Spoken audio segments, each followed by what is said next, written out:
Y bueno, y tenemos gente de España y nuestro presidente está allá en España también.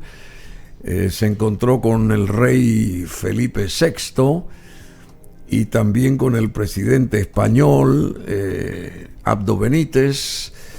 Y de España tenemos la presencia de este profesor, doctor, con medalla de oro al mérito al trabajo. Me llama la atención eso. Medalla de oro al mérito por el trabajo. Aquí está el doctor Marcos Gómez Sancho. Está con nosotros porque hay un tercer Congreso Paraguayo de Cuidados Paliativos que arranca mañana en el Hospital de Clínicas, liderado este congreso por la doctora Miriam Riveros. Y entonces el invitado especial es este profesor doctor Marcos Gómez Sancho, a quien damos la bienvenida. ¿Cómo está usted? Buenos días, pues estoy muy bien y muy contento de estar en este lindo país. Así, ¿la segunda vez que viene? Sí, visité Paraguay en 2005. 2005. Con lo cual, pues... ¿Pasaron muchos años? Han pasado muchos años, pero estoy encantado de volver por aquí. Han pasado muchos años. Hubo una canción así, han pasado muchos años, no sé, ayer justamente alguien me tarareó ese tema. Bueno, pero usted es original de Canarias, ¿verdad? Sí, bueno, yo nací en Segovia, pequeña ciudad cercana a Madrid, en Castilla, Segovia. Lo que era Castilla la Vieja. Sí. Pero llevo más de 40 años trabajando y viviendo en Las Palmas de Gran Canaria, en el archipiélago canario. Que mucha gente me habló de ese sitio. ¿Cómo es ese sitio? A ver, ¿cómo lo describiría? Pues es un archipiélago que está como a 2.000 kilómetros, 1.500 o 2.000 kilómetros de la península de Madrid. Y que tiene algunas características muy entusiasmantes, como por ejemplo el clima, porque tiene un clima subtropical, con lo cual durante todo el año pues no tenemos ni demasiado frío ni demasiado calor. ¿Llueve ahí o no? No llueve demasiado, pero claro, no se puede tener todo, no se puede tener playa todo el año y que llueva, porque si lloviera no habría playa todo el año, y hay playa todo el año. Y es un sitio de veraneo donde van los europeos durante el invierno, al sitio más cercano que pueden ir a tomar el sol. Muchos alemanes, italianos, franceses. De todos los sitios, porque además hay muchos incluso que se jubilan y se trasladan a vivir allí, porque les sale más rentable, más económico y desde luego sin los fríos y los hielos de Escandinavia ni de Alemania. Por supuesto, dígame, pero hace mucho frío en España también, por supuesto, continentalmente hablando. Sí, bueno, España depende de las regiones, el clima es muy variado y también depende de las estaciones del año. Por ejemplo, en lo más parecido a Canarias es la costa malagueña, donde también el clima es benigno. Pero bueno, luego en el centro, en Castilla, por ejemplo en Segovia, el sitio donde yo nací, mismo Madrid, pues en invierno hace un frío horroroso. Hay un castillo muy importante en Segovia, ¿o no? En Segovia hay un alcázar. Un alcázar de Segovia. Que fue la primera escuela militar de Europa. Claro, el alcázar de Segovia. Sí, y luego lo más característico es el acueducto romano, que es un acueducto... De la época de Roma. Sí, tiene 2000 y pico años, se celebró hace 10 o 12, o sea que tiene que haber 2012 años por ahí. Y es el más grande, perfecto y mejor conservado del mundo. Es absolutamente impresionante el acueducto de Segovia. ¿Y cómo eso se hacía hace tanto tiempo? Y nosotros acá en Paraguay todavía estamos luchando con muchas cosas que no vamos a entrar en eso porque... ¿Y que a usted le gusta también la historia antigua? ¿Le gusta la historia en general? Pues fuera de la medicina, obviamente. Pero me gusta la historia concreta, por ejemplo, la historia antropológica y también la historia de la música, a la que soy un gran aficionado. Es aficionado. Efectivamente, y es mi hobby preferido y así lo ha sido durante, yo creo que toda mi vida. ¿Y qué tipo de música le gusta a usted? Bueno, me gusta la música buena, y ahí cabe toda la música que es buena, sea de la época que sea, y del tipo que sea, ¿no? Pero vamos, yo ahora fundamentalmente últimamente oigo cada vez más de forma exclusiva música clásica. Música clásica. Bueno, nosotros le tiro algo porque el sábado a las 10, esta radio va a poner un especial de Bryan Adams, que es un chico del Canadá, que el sábado va a cumplir 63 años, y escuché un tema con una guitarra española, uno de los temas que pusieron hoy antes de que yo abriera el programa, y me acordé, asocié eso de la guitarra española con la presencia suya acá. Mire, estoy saltando de una cosa a otra, pero y lo que usted desarrolla médicamente, curados, ¿cómo se llama? Cuidados paliativos. ¿Qué es el cuidado paliativo o los cuidados paliativos? Bueno, pues son aquellos que debemos aplicar a aquellos pacientes cuya enfermedad no responde a los tratamientos disponibles de la medicina de hoy, y a partir de esa no respuesta a los tratamientos, pues se espera una época, casi siempre breve, de síntomas de angustia, de ansiedad, de miedo, y no solamente del paciente, sino también de los familiares. Esa época que precede a la muerte, que pueden ser algunas semanas o algunos meses, pues esas enfermedades que no se pueden curar a día de hoy van a generar problemas importantes, síntomas muchas veces extraordinariamente incómodos, el dolor y otros, ¿no?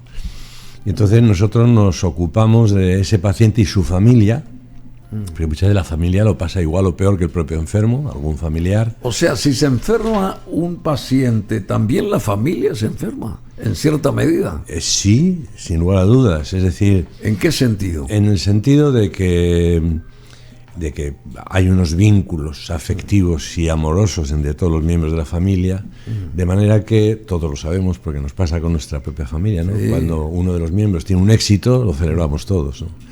Cuando tiene un fracaso, lo sentimos también un poco todos. Sí. Y cuando uno de los miembros de la familia es afectado por una enfermedad incurable y avanzada y demás, pues ese sufrimiento y ese pesar lo compartimos todos los familiares, ¿no? Y por eso también nos aplicamos a cuidar a los familiares. Ya digo que muchas veces hay algún familiar que lo pasa peor que el propio enfermo y necesita más tiempo y más recursos con él que con el propio enfermo, que a lo mejor lo está sobrellevando mejor que algún, increíble, que algún y eso familiar. Pasa también, ¿verdad? Eso pasa, por eso decimos que si el enfermo está bien, la familia es probable que esté bien. Como el enfermo empiece a estar mal, porque vomita, porque le duele, porque se chilla, porque se asfixia, la familia se hunde. Por lo tanto, repercute en toda la familia. Y al revés, si la familia está bien, el enfermo estará mejor. Pero si la familia se hunde emocionalmente, pues también el enfermo se hunde. Por eso decimos que esto no es un asunto de un médico que trata a un enfermo, sino un equipo interdisciplinar que atiende a una familia que se encuentra mal porque uno de sus miembros tiene un cáncer avanzado o terminal o cualquier otro tipo de enfermedad sin posibilidades de cura. Bueno, dígame, profesor, doctor Marcos Gómez Sancho, esto de la medalla, ¿cuál es la especialidad suya? La medicina de cuidados paliativos. ¿Esa es la especialidad suya, médicamente hablando? No, médicamente hablando, mi especialidad es anestesiología y reanimación. Ah, sí. Lo que pasa es que desde hace 30 y pico años, a través de un evento biográfico concreto, pues empecé a interesarme por esta modalidad asistencial que todavía no existía en España. Me fui a Italia, allí lo aprendí y puse en marcha una de las dos primeras unidades de cuidados paliativos en España. Pero todavía no es oficialmente una especialidad y estamos luchando para que sea una especialidad. Y lo mismo que nuestros compañeros paraguayos están luchando para que sea una especialidad. ¿Y qué falta para eso?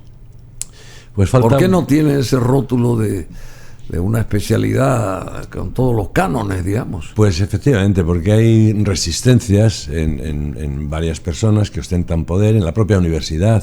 ¿Ah, sí? En la propia universidad, pues no siempre el resto de los profesores aceptan que les quiten algunas horas para dárselas a otra materia, ¿no?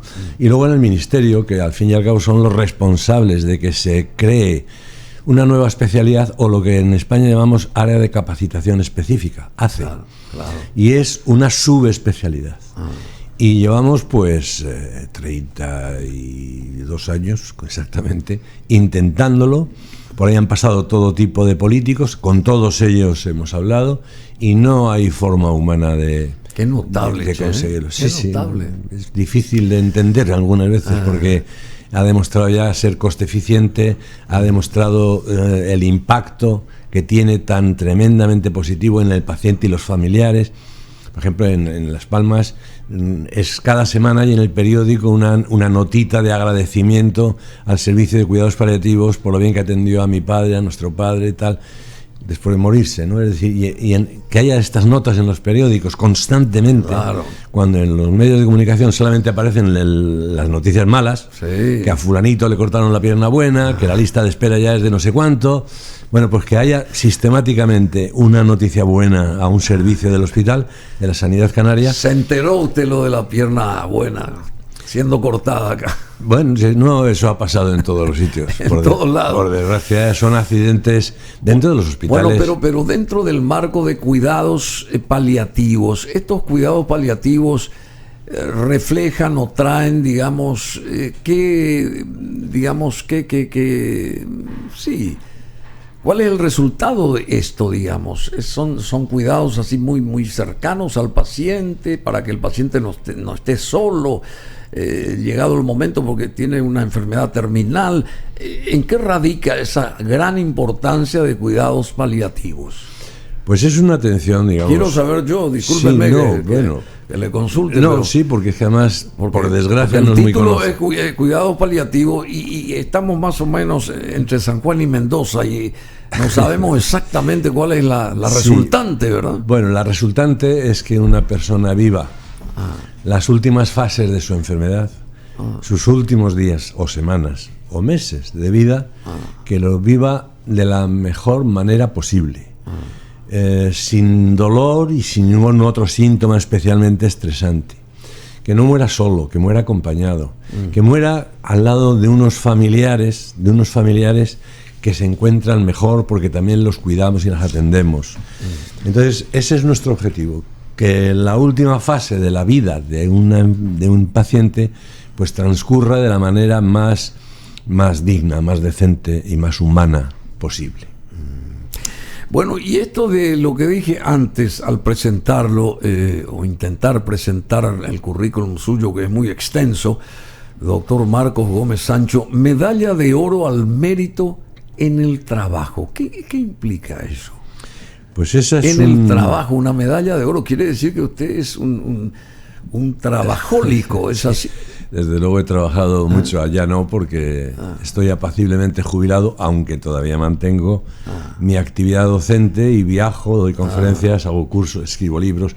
Es decir, que me han jubilado, yo no me he jubilado, me han obligado a jubilarme en el hospital y en la universidad formalmente, pero yo sigo con mis actividades docentes y formativas como siempre, ¿no? Y bueno, pues la medalla de oro al mérito en el trabajo es un honor que concede Su Majestad el Rey a determinados ciudadanos españoles sobresalientes, sí, que por algún motivo han sobresalido en su carrera o en su vida profesional. 40 años en Canarias. Sí. Así es. 40 años en Canarias, porque 45. Usted maneja una universidad ahí también, ¿verdad? Sí, bueno, yo he sido profesor de cuidados paliativos de la Universidad de Las Palmas de Gran Canaria, hasta que me obligaron a jubilarme y me tuve que jubilar en los dos sitios, en el hospital y en la universidad. Que se llama Doctor Negrín, este hospital universitario de Gran Canaria. ¿Y el doctor Negrín quién fue? Fue un médico y además presidente de la República, antes de la guerra civil española, y era canario. Entonces pues puso el nombre de este político y médico al hospital hace 20 años, que es cuando se inauguró. Qué interesante. Bueno, unidad de medida paliativa, director del Hospital Universitario de Gran Canaria. Acá el doctor Marcos Gómez Sancho, doctor Negrín, ya nos decía quién era este doctor, en Las Palmas de Gran Canaria, en España, que es un lugar paradisíaco. Hay mucha gente de ese lugar que dialogó conmigo y me dio un montón de detalles sobre lo que es esa geografía de esa parte, de esas islas. Son varias islas ahí, ¿verdad? Sí, son 8. Hasta hace un par de años eran 7, pero ahora son 8. Porque había una que es muy chiquitita, que se llama La Graciosa. La Graciosa. Que tenía la etiqueta de islote y desde hace un par de años ya es isla. Con lo cual éramos 7 islas y ahora son 8. Son 8 islas. Bueno, y también licenciado en Medicina y Cirugía por la Universidad de Valladolid, doctor en Medicina por la Universidad de Las Palmas de Gran Canaria, profesor de Cuidados Paliativos de la Universidad de Las Palmas de Gran Canaria, doctor honoris causa por la Universidad de la República del Uruguay. ¿Estuvo también ahí, por ahí? Sí, he tenido el placer, el orgullo y el honor de estar varias veces y con mis compañeros de cuidados paliativos, trabajando también en el Ministerio de Salud Pública y dando conferencias e intentando ayudar. ¿Y el nivel de la medicina en el Uruguay es óptimo también? Es bueno. Tradicionalmente han sido buenos médicos, de siempre, ¿no? Sí. Y tienen unas facultades de medicina muy buenas, hospitales muy buenos, y han desarrollado un plan de cuidados paliativos del gobierno, que es lo que procede, ¿no? Que no siempre sea el profesional el que, impulsado por un instinto médico y por una vocación importante hacia los más desfavorecidos, que es la vocación de los médicos, los más que están sufriendo más, pues que tiene que llegar un momento que no podemos siempre los médicos estar de abajo arriba luchando para conseguir recursos con cuentagotas. Antes o después... Con esto de la pandemia, profesor, doctor, ¿sufrió la gente española y la gente del mundo? Yo sé que también nosotros acá... Ustedes pasaron, la ciudadanía en general, ¿pasó mal allá en España? Lo pasamos muy mal. Yo creo que en todos los sitios ha sido muy similar. Claro. En unos sitios quizás un poco antes y en otros sitios un poco después, porque fue llegando de manera desigual.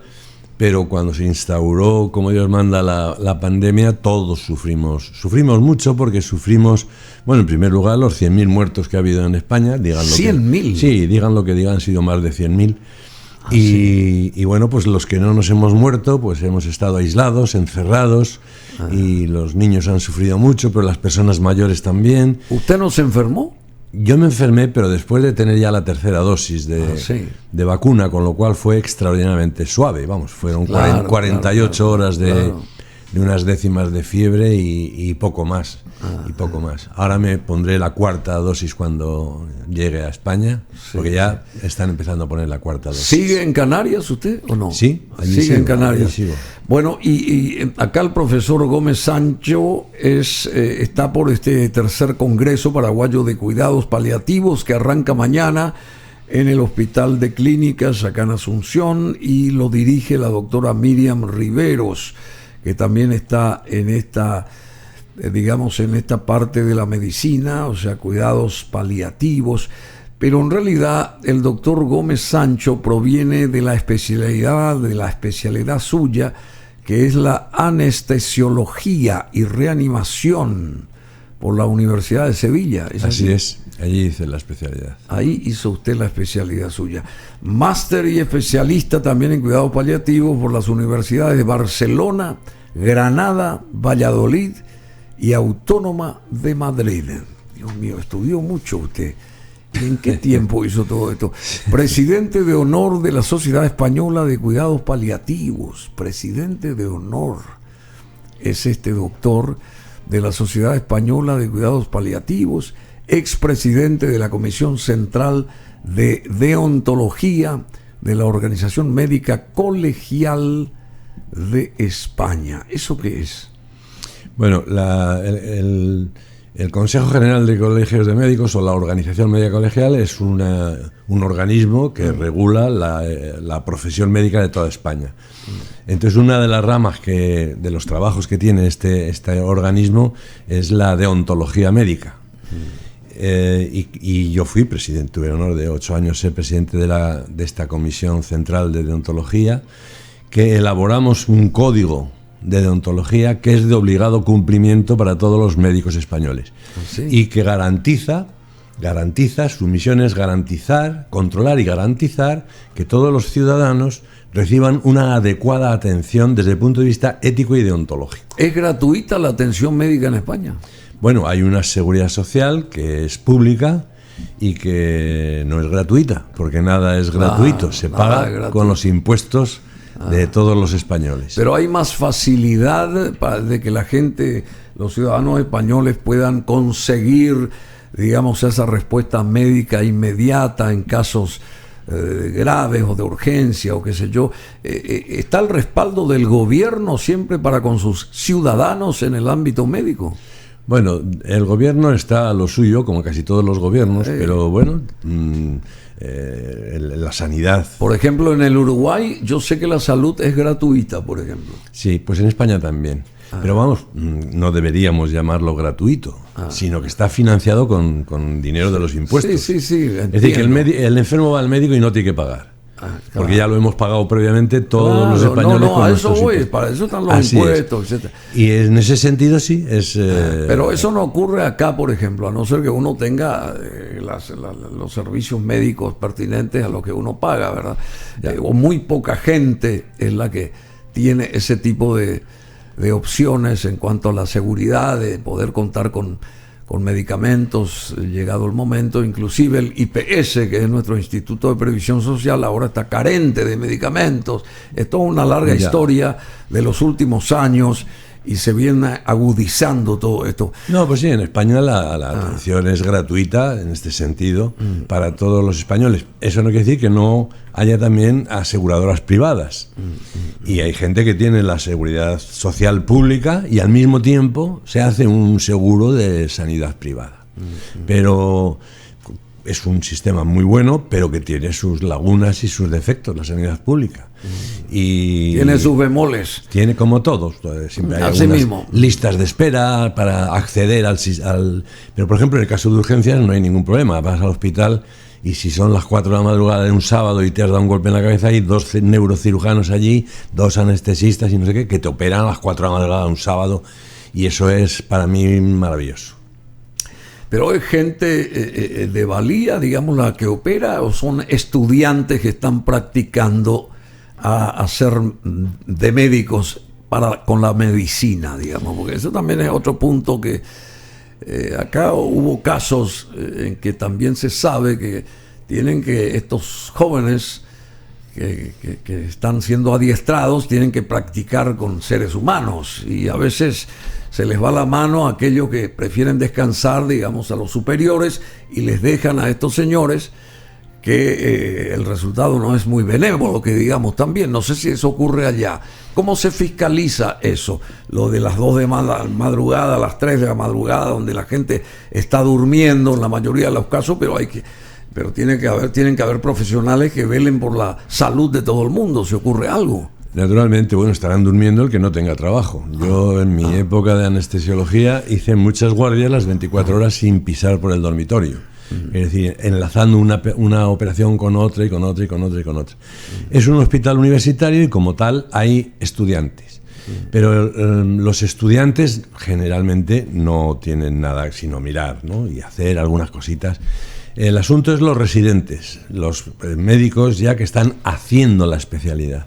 Entonces ellos sí son 4 años la especialidad, algunas especialidades son 5, y entonces progresivamente tienen que ir adquiriendo conocimientos y responsabilidades, pero siempre bajo la tutorización de un médico del staff.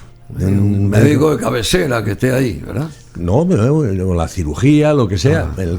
Si hay que hacer una intervención por un abdomen agudo y demás, pues estará el cirujano de digestivo y estarán los residentes. Y si esto lo opera un residente, pues tiene que estar el adjunto vigilante de que las cosas se hacen bien, porque el responsable es él. Dígame, ¿cuántos años de médico de carrera tiene usted? Fuera de los estudios, que los hizo por mucho tiempo también, ¿verdad? Pero de profesional activo, digamos. Pues desde 1972 que terminé la carrera y empecé fui primero 50 años. Sí, el otro día me han dado el reconocimiento oficial de bodas de oro. De la 50 años de carrera. Y fue también presidente del Ilustre Colegio Oficial de Médicos de Las Palmas, allá en Gran Canaria, coordinador del Observatorio de Atención Médica al Final de la Vida, al final de la vida.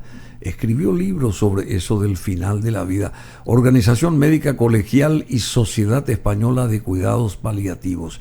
Lo del final de la vida, ¿qué implica eso? Porque sabemos que todos nacemos y tenemos que morir, tarde o temprano, qué sé yo.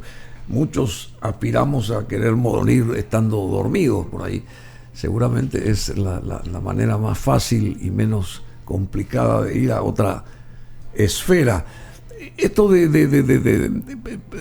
final de la vida, ¿de qué se trata el final? ¿Cómo se estudia el final de la vida y cómo se cuida paliativamente a esa gente que se sabe que ya está en su fase final, en su tranco final, digamos? Pues es lo que venimos hablando de los cuidados paliativos. Es lo que necesitan los pacientes en esos momentos en los que la medicina ya no le puede ofrecer una posibilidad de curación. Una respuesta. Porque ya han fracasado todos los recursos de los que disponemos hoy en la medicina moderna, que son muchos, y llega un momento en el que hay que hacer otras cosas, y es precisamente la medicina o los cuidados paliativos, que es preocuparse por su bienestar y sus familiares, por su control de síntomas exquisito, atender al ser humano enfermo en su totalidad, es decir, no solamente desde el punto de vista físico, el dolor y otros síntomas, sino también de su dimensión espiritual y también social y psicológico,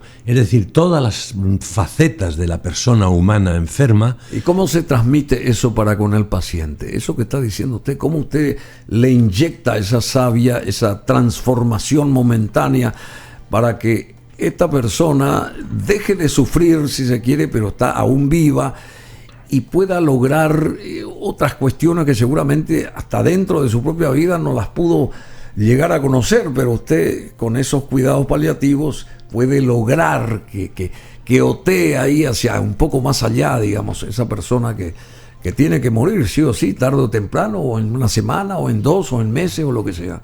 En cuidados paliativos no utilizamos grandes aparatos, no utilizamos grandes tecnologías de las que está inundado y lleno el hospital, ¿no? Nuestras herramientas son la escucha y la palabra.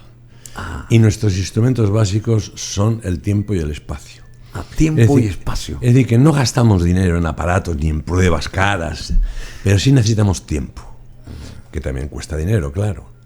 Porque todo esto es a base de sentarse con el enfermo, ganarse su confianza, establecer una relación médico-enfermo realmente humana, realmente paritaria, y entonces ir ganándose su confianza de manera que el enfermo termina pues abriéndose y exponiéndonos todos sus problemas. Y esto es muy importante llevarlo a cabo a través de un equipo interdisciplinario, como decíamos antes, donde médicos, enfermeros, trabajadores sociales, psicólogos, voluntarios, es decir, se juntan varios profesionales para intentar dar respuesta a estas múltiples necesidades que tiene la persona que se acerca al final de su vida.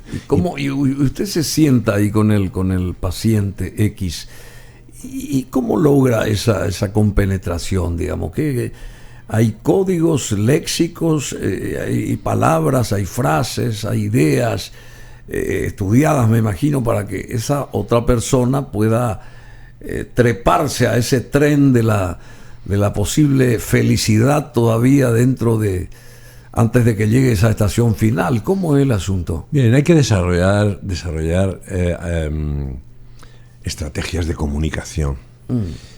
Y eso, junto con la disponibilidad, con el acercamiento sincero y humano, con el contacto físico, darle también la mano. Es importante eso. Lo es durante toda nuestra vida. Si nos pasamos la vida dándonos la mano, abrazándonos, cuando nos saludamos, un beso a cada lado, durante toda nuestra vida. Y resulta que luego estás enfermo, a punto de morirte, y la gente establece muchas veces una valla entre medias. Sí. Pues, y están igual de necesitados del contacto físico. Sentarse al lado del enfermo y darle la mano, eso tiene una potencia terapéutica y humana grandísima.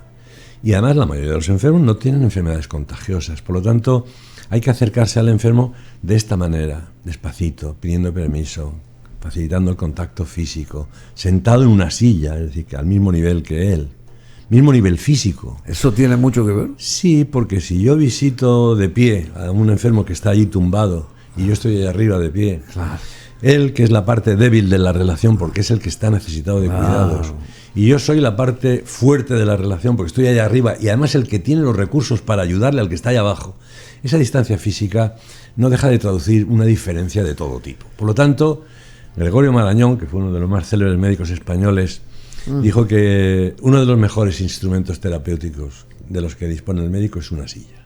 ¿Una silla? Porque te sientas y el hecho de sentarte ya le estás ofreciendo tiempo al enfermo. Sí. No es como el que abre la puerta y no suelta el manillar y se larga. Claro. No. Coges la silla, te sientas al lado y ya estás, solamente con eso, ya estás diciéndole muchas cosas al enfermo. Que le ofreces tu disponibilidad, tu tiempo, que vas a estar ahí con él, que te va a interesar. Entonces te pones a su altura, le das la mano y empiezas a hablar.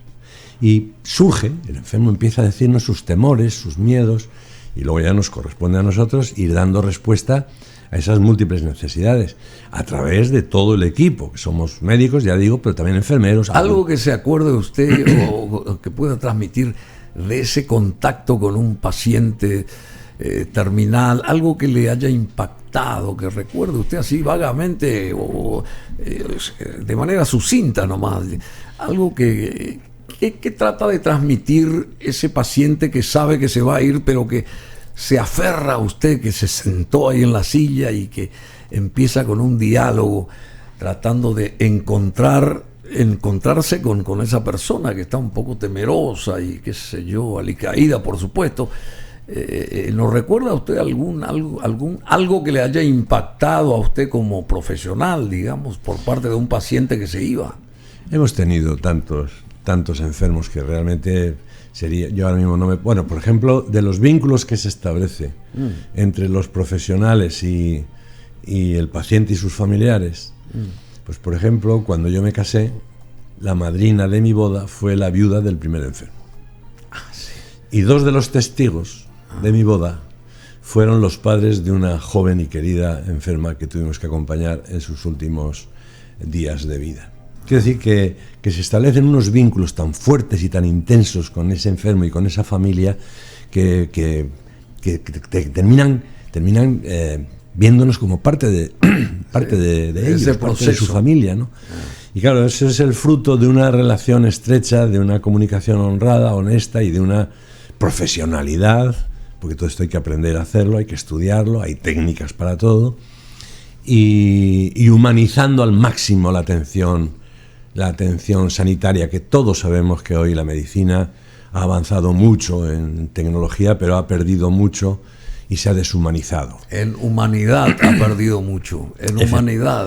Efectivamente, decía mi querido Están las máquinas de por medio. Sí, mi querido paisano Miguel Delibes decía que la máquina ha venido a calentar el estómago del hombre, pero ha enfriado su corazón. Ay, muy bien. Y entonces yo creo que esto se puede aplicar a la medicina. Han venido máquinas que nos han ayudado muchísimo a resolver problemas impensables hace nada, pero ha habido que pagar un precio, que es la deshumanización de la medicina, que es la queja diaria de los ciudadanos. Y no son aspectos excluyentes. Decía Paracelso que el médico debía ser vir bonus medendi peritus. A ver, ¿cómo? Vir bonus medendi peritus. Un hombre bueno, experto en la materia. Hombre bueno, experto en la materia. Es decir, que no basta con ser un buen médico si al mismo tiempo no es un médico bueno. Las dos cosas son necesarias. Siempre un médico será incompleto si no es un médico humano, cercano, accesible y humanista. Qué fabuloso lo que dice. Bueno, y sobre todo estos momentos, también dentro del marco de cuidados paliativos, escribió usted varios libros, ¿verdad? Por lo menos 2 importantes. Sí, muchos. Muchos, y donde usted reseña las partes finales, o sea, los momentos finales, mejor dicho, de un ser humano que tiene que despedirse de esta vida para ir a la siguiente, digamos. ¿Y cómo se abocó a hacer ese tipo de cosas? ¿Y cuál es la respuesta de lo que usted escribió en base a ese tiempo que se agota en la vida humana de alguien, o de muchos, o de todos, porque todos vamos a pasar por eso? ¿Cómo se inspira usted o se inspiró para tener esto como resultado, digamos? Bueno, vamos a ver, yo cuando descubrí los cuidados paliativos, que lo comenzamos en España con otro compañero, un par de ellos más, yo desde ese momento que descubrí los cuidados paliativos, me impuse a mí mismo la obligación de que lo que yo había descubierto y aprendido, lo aprendiesen todos los compañeros. Porque no se puede permitir que ni un solo enfermo más se muera en malas condiciones, porque a su médico o a su enfermera nadie le ha enseñado qué es lo que tiene que hacer para ayudar a su paciente. Por lo tanto, yo pues hoy he llevado a cabo una intensa tarea de docencia, de promoción, de escribir libros, de dar conferencias en cualquier parte del mundo donde se me requiere. Por eso estoy aquí hoy.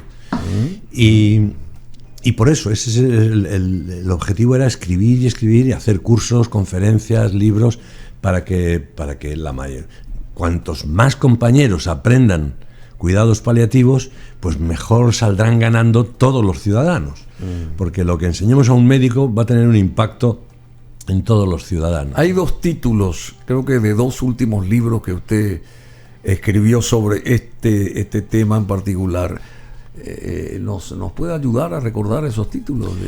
Bueno, he escrito un libro, la última versión de un libro que se llama Morir en paz. Morir en paz. Que hace referencia a, bueno, ¿cómo podemos definir que una persona ha muerto en paz? Esto me transmitió, y bueno, el gran médico oncólogo acá, Gustavo Gullari, que fue el introductor a que podamos estar con usted, y él va a participar también de este 3er Congreso Paraguayo de Cuidados Paliativos, una persona muy influyente médicamente acá en nuestro país, con muchos estudios también, etcétera, etcétera, pero es uno de sus fans, digamos, porque hay mucha gente que lo tiene a usted allá en el pedestal, evidentemente 50 años de carrera con tanta experiencia, y sobre todo dentro de este marco de cuidados paliativos, que mucha gente como que lo descuida, o sea, no le da la importancia,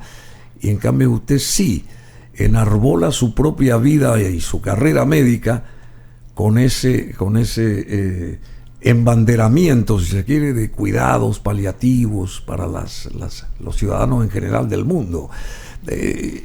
Y aparte de ese título, aparte del título ese mencionado por usted, había otro libro más que se rotuló como...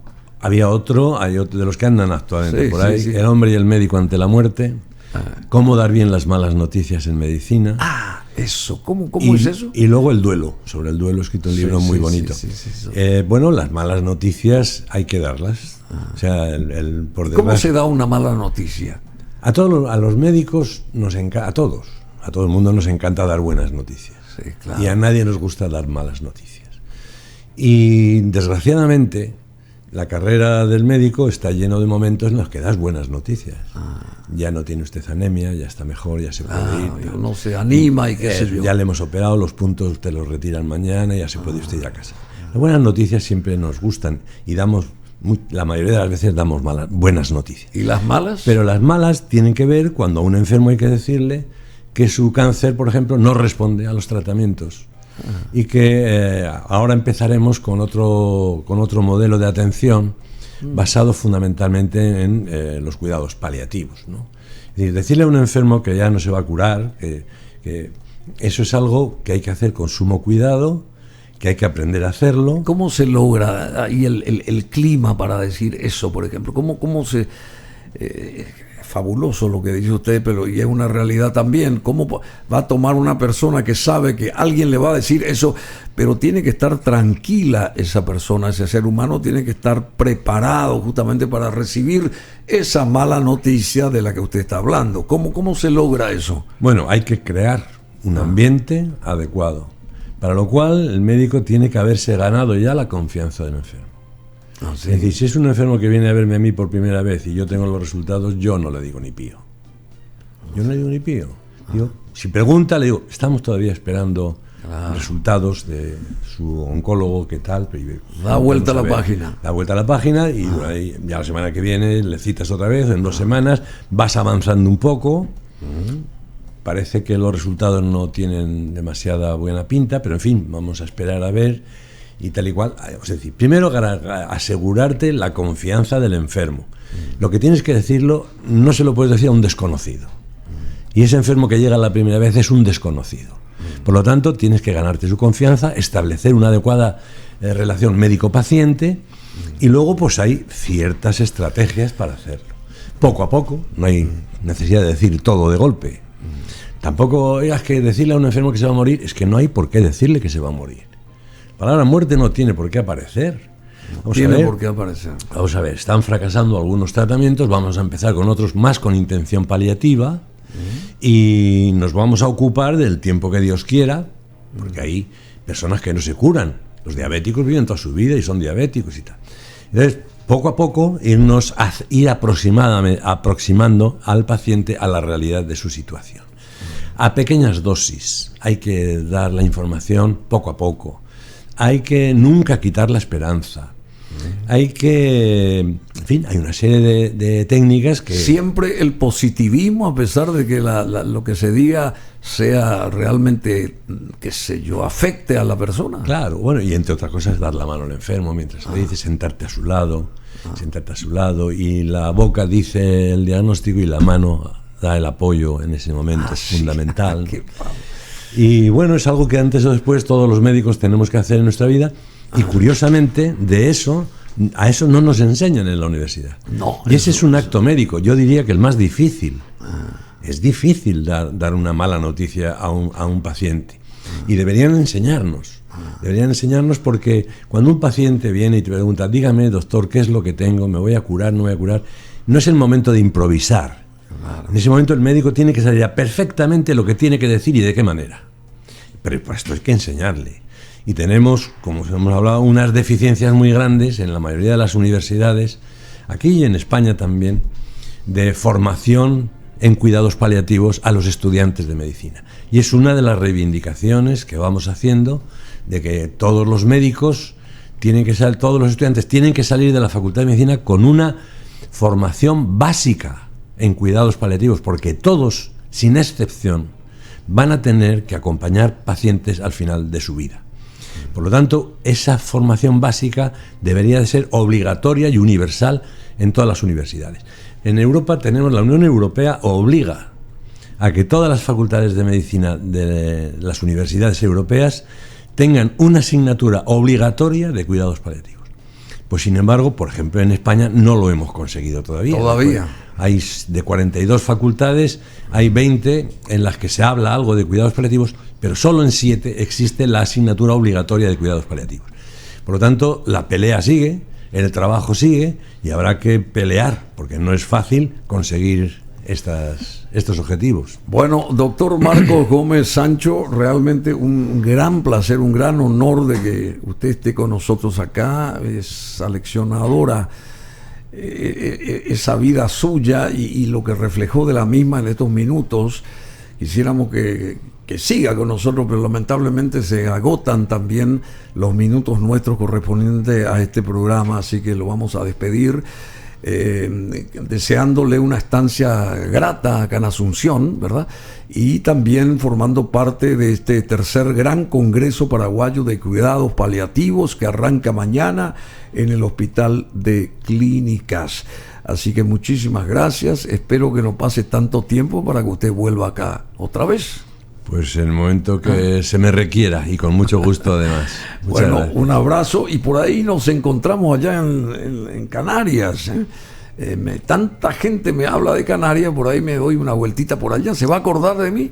Seguro que sí, seguro que sí. Pues para ahí lo esperamos. Bueno, un gran abrazo, Marcos Gómez Sancho, un profesor fantástico, médico y de cuidados paliativos, por supuesto, un especialista fantástico.